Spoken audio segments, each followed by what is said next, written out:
Our hearts beat to the city streets. We began to feel the fire. We rise like tall buildings as the chemicals they take us higher. The night's young and it's just begun as she puts her hand in mine. We wanna chase the night, wanna dance to the light, pull the stars from the sky, just two hearts running wild. Never sleep, never stop, as we shout from the top. We're gonna be two hearts running wild.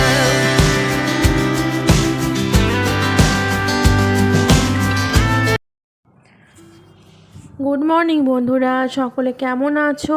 আমার আরও একটি নতুন ব্লগে তোমাদেরকে জানাচ্ছি অনেক অনেক অনেক স্বাগত। তো এখন সকাল থেকে আজকের ব্লগটা স্টার্ট করছি। এখন কটা বাজে? ওই 10টার মতন প্রায় বাজতে যায়। আর আমি উঠেছি অনেকক্ষণ, প্রায় 7টা মতন বাজে তখন আমি ঘুম থেকে উঠেছি। আর তারপরে উঠে আমাদের চা খাওয়া 1 রাউন্ড করে হয়ে গেছে। তো এখন বাবা এই দোকানে এলো, বাবা আসতে আবার 1 রাউন্ড করে চা হচ্ছে। তাছাড়াও এই যে মেয়েরাই ঘুম থেকে উঠলো, তো মেয়ের জন্য চা হচ্ছে, প্লাস আমরাও একটু একটু করে চা খেয়ে নেবো।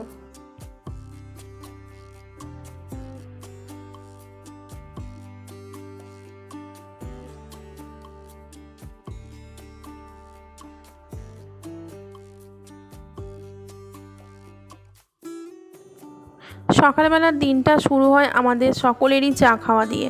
কারণ ঘুম থেকে উঠে ব্রাশ করে আমরা সর্বপ্রথম যেটুকু করি সেটা হলো চা খাওয়া। তো চা খাওয়া কমপ্লিট হয়ে যাওয়ার পর তারপরে শুরু হয় আমার সংসারের যাবতীয় কাজকর্ম। তো এটা কিন্তু আমার ডেলি রুটিনের মধ্যে একদম প্রাথমিক কাজ হচ্ছে গিয়ে ঘুম থেকে উঠে ব্রাশ করে চা খাওয়া, নইলে তো কোনো কাজই করতে পারবো না। তো আমাদের বাড়ির সকলেই আমরা টি লাভার। তো যাই হোক, এখন চা খাওয়া হয়ে গেছে আর সোজা চলে এলাম ওপরের ঘরে। তো 3 তলার বিছানাটা এখন একটু ঝাড়পোছ করে দিচ্ছি, কারণ আমাদের 3 তলায় তো কেউ থাকি না আমরা। মেয়ে একটু পড়াশোনা করে বটে, তাও আবার কালে ভদ্রে, সব সময় নয়। এই যে মাধ্যমিক পরীক্ষা দিয়ে দিল, তো মাধ্যমিক পরীক্ষার সময়ই এখানে জাস্ট বসে লাস্ট লেখাপড়া করেছিল। তারপরে এই গরম পড়াতে একদিনও ওপরে মেয়ে ওঠেনি। ক্লাস 10-এর বই খাতা যেরকম ছিল সেরকমই পড়ে আছে, সেইগুলোরও কোনো ব্যবস্থা করা হয়নি এখনও পর্যন্ত। তো যাই হোক, লোকজন আসলে তো একটু বসতে দাঁড়াতে পারবে, তো সেই জন্য একটু বিছানাটা মাঝে মাঝে আমি ঝাড়পোছ করে রাখি। তো তারপরে দেখো টেবিলে চলে এলাম, কত বই আছে। তো বইগুলো এখন পার্ট বাই পার্ট সব কিছু গুছিয়ে রাখবো। এই বইগুলো আপাতত এই সময় কিছু কাজে লাগবে না, তো দেখা যাক যদি পরবর্তী ক্ষেত্রে কোনো কাজে লাগে।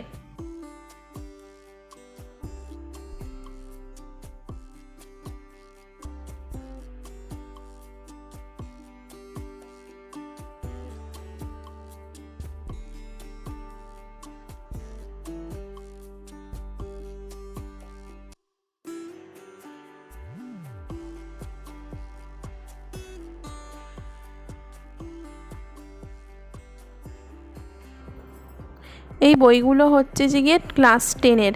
তো জাস্ট মাধ্যমিক পরীক্ষা দেওয়া কমপ্লিট হলো, তারপরেই দেখো এই বইগুলো একদম এখানে একদম খুব অগোছালো হয়ে পড়েছিল। তো এই যে অগোছালো বইগুলো সুন্দর করে গুছিয়ে নেওয়ার পর জায়গাটা কত সুন্দর দেখতে লাগে, তাই নয়? যে কোনো অগোছালো কাজ মানে সুন্দর করে গুছিয়ে কাজ করা আমাদের মেয়েদের কাছে একটা সত্যি কথা প্রতিভা বা আর্ট বলতে পারো। এটা অনেকেই বলে কোনো খুঁতখুঁতে ব্যায়াম বা অনেকক্ষণ ধরে কোনো কাজ করাকে বলা হয় মানে ওই কাজেতেই ডুবে রয়েছে, বা অনেকে অনেক কিছু বলে মন্তব্য করে। তো আমি তো মনে করি না, আমাদের সংসারে যে কোনো কাজ আমরা যেভাবে করে থাকি সব কিছু কাজ একটু খুঁটিয়ে নাটিয়ে করাটা আমাদের একটা প্রতিভার মধ্যেই পড়ে। তো এটা কোনো মানসিক রোগ বললে কিন্তু খুবই খারাপ হবে, মানসিক রোগ একদমই নয়। তাই নয় আমাদের মেয়েদের কাছে, কারণ আমাদের মেয়েদের কাছে সংসারটা হলো একটা ঠাকুরের আসন। সেই ঠাকুরের আসনটা যদি আমরা সবসময় ঠিক রাখতে পারি তাহলে আমাদেরই মঙ্গল, তাই নয়? আমরা যদি সংসারটাই ভালোভাবে করতে না পারি তাহলে আমাদের সব কাজগুলোই বিফল হয়ে যাবে। কারণ আমরা এখন যে বয়সে চলে এসেছি, এখন আমাদের মন দিয়ে সংসার ধর্ম করাটাই কাজ, বাচ্চাদের মানুষ করার কাজ, এই সব কাজগুলোই আমাদের ম্যাটার করে বেশি। এছাড়া আমাদের এক্সট্রা কোনো কাজ সেরকম কিছু নেই। তো যদিও অফিস আদালত করতে হয় না, তবুও আমরা ঘরের যেটুকু কাজ করি মনে করি সেইটুকু কাজই আমাদের ক্ষেত্রে অনেক ভালো করে আমরা করতে পারি। তো চলো বন্ধুরা, এই যে ঘরটা তোমাদের সঙ্গে কথা বলতে বলতে ঝাঁটও দিয়ে নিলাম, আর এখন খুব সুন্দর করে ঘরটা মুছে নিচ্ছি। এটা আমাদের 3 তলার ঠাকুর ঘরই বলতে পারো, কারণ এখানে আমার ঠাকুর পুজো ছাড়া আদার্স আর সেরকম কিছু হয় না। ওই যে বললাম মেয়ে পড়তে বসে। আর এই যে স্টিলের খাটটা দেখতে পাচ্ছ, এইটা আমি যখন ভাড়া বাড়ি ছিলাম তখন আমি কিনেছিলাম। তারপরে এই বাড়িটা যখন হয় আমার দোতলার খাট দুটো তৈরি করা হয়েছে, তাই দোতলার খাট দুটো দোতলাতেই আছে, আর এই স্টিলের খাটটা এই 3 তলায় তুলে দিয়েছি। আর এখন আমি বসে পড়লাম পুজো করতে। তো চলো ঝটাপট করে পুজোটা এখন করে নিই।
তো বন্ধুরা, ওপাশে পুজো দেওয়া কমপ্লিট হয়ে গেছে। আর পুজো দেওয়া কমপ্লিট করে নেওয়ার পর এখন জামা কাপড় কটা ছিল সেইগুলো মেলে তেলে দিয়ে এখন চলে এলাম ব্রেকফাস্ট করতে। তো সকালের জন্য এই যে ব্রেকফাস্ট করছি, আর আমি একটুখানিটা ভাত খাচ্ছি, কারণ ভাতটা ছিল কালকের রাতের, আর রাত্রিরের ভাত একটুখানিটা রয়ে গেছিলো, সেটাই আমি একটু মাংস দিয়ে খাচ্ছি, কারণ ওটা ছিল।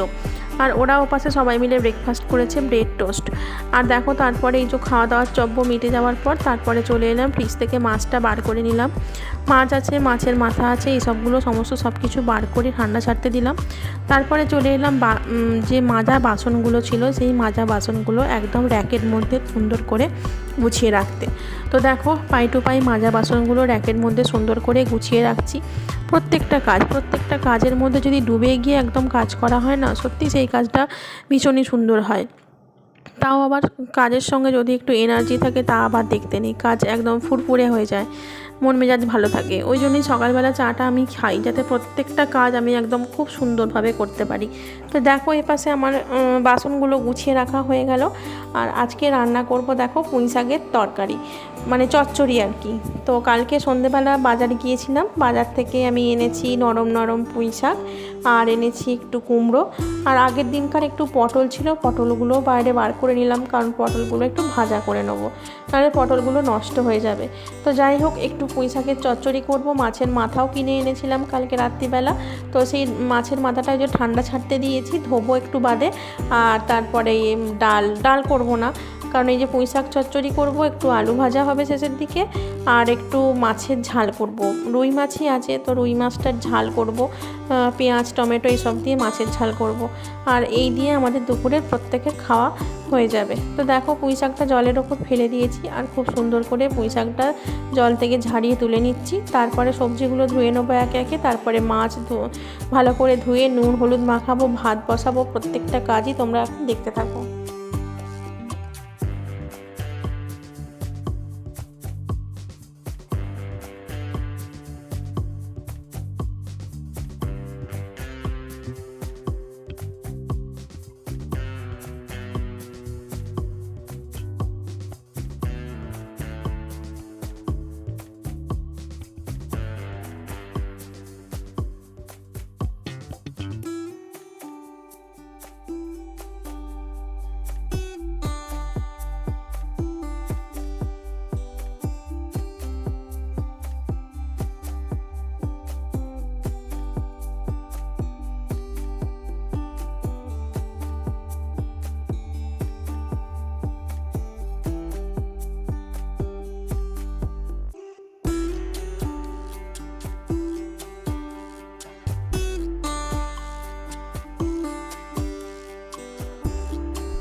এপাশে নিচ থেকে নিয়ে আসলাম সর্ষের তেলের প্যাকেট।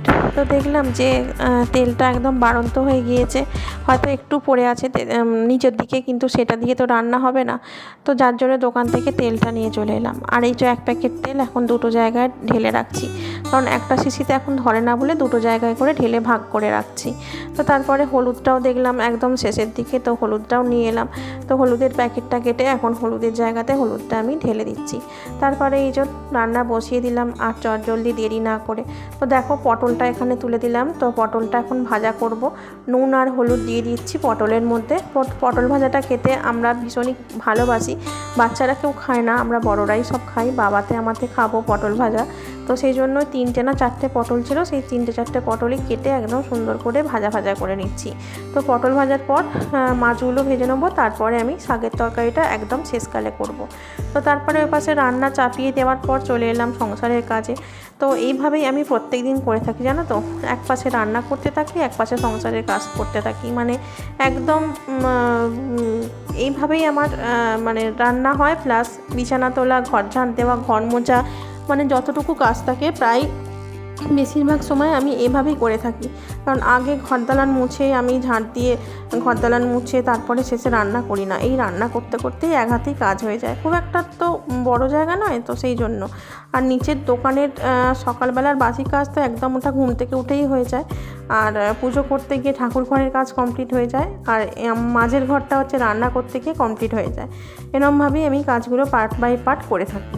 এই যে বললাম, সমস্ত কাজটা গুছিয়ে সুন্দর করে প্রেজেন্ট করাটা একটা নিজেদের একটা আর্ট বলে মনে হয়, একটা প্রতিভা বলে মনে হয়। তো যাই হোক, দেখো এখানে মাছগুলো ভাজা করে নিচ্ছি। ওপাশে পটল ভেজে কিন্তু তুলে রেখে দিয়েছি। আর এপাশে দেখলাম ভাতটাও হয়ে গিয়েছে। তো ভাতটাও ফ্যান ঝাড়াতে দিয়ে দেবো। তার আগে এই যে মাছগুলো তুলে নিই বাটির মধ্যে, তারপরে মাছের মাথা বেশ খানিকটা আছে সেইটাও তুলে দেবো। সেইটা এখন ভাজা হতে থাক। মাছের মাথা ভাজা হতে হতে এবার আমার বিছনাগুলো তুলবো, ঘর ঝাঁট দেবো, সব কাজই করব। তো দেখো এখানে চলে এলাম টেবিলটা গুছোতে। তো টেবিলটা এখানে খুব একটা অপরিষ্কার ছিল না। যাই হোক, সবাই জলখাবার খেয়েছিল। এই যে বোতলগুলো অগোছালো হয়ে আছে, তো একদম সুন্দর করে সাজিয়ে গুছিয়ে রেখে দিচ্ছি। আর কালকের একটু রাতের চিকেন আছে, চিকেনটা চাপা দেওয়া রয়েছে। তো সেটা আমি খাওয়ার সময় গরম করে বাচ্চাদেরকে দিয়ে দেবো। তো দেখো সব কিছু সুন্দর করে একদম মোছামুছি করে পরিষ্কার করে নিয়েছি। তো এই চেয়ারগুলোও না বেশ ধুলো পড়েছে, কারণ দূর থেকে দেখলে বোঝা যায় না ধুলো পড়েছে, কিন্তু যখন কাছে সামনের দিকে যাই তখন দেখতে পাই যে অনেক ধুলো লাগে।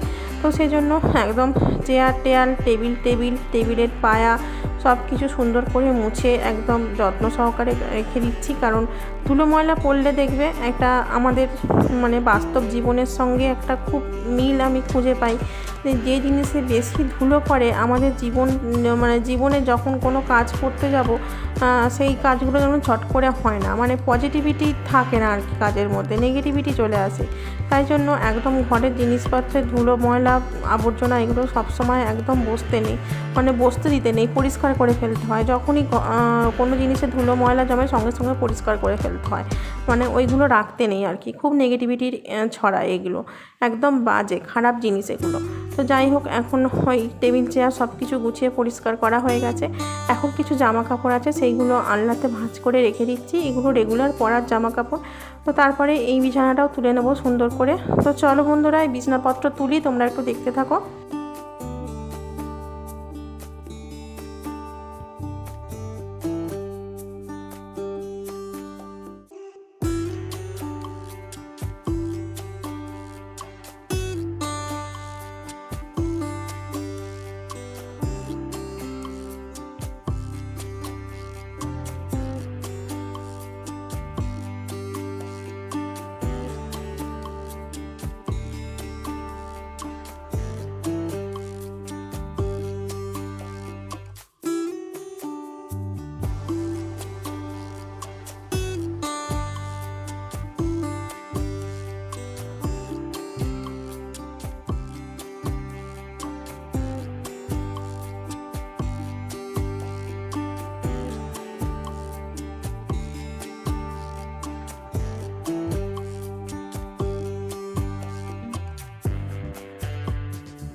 বন্ধুরা ওপাশে রান্নাটা একদম শেষের দিকে।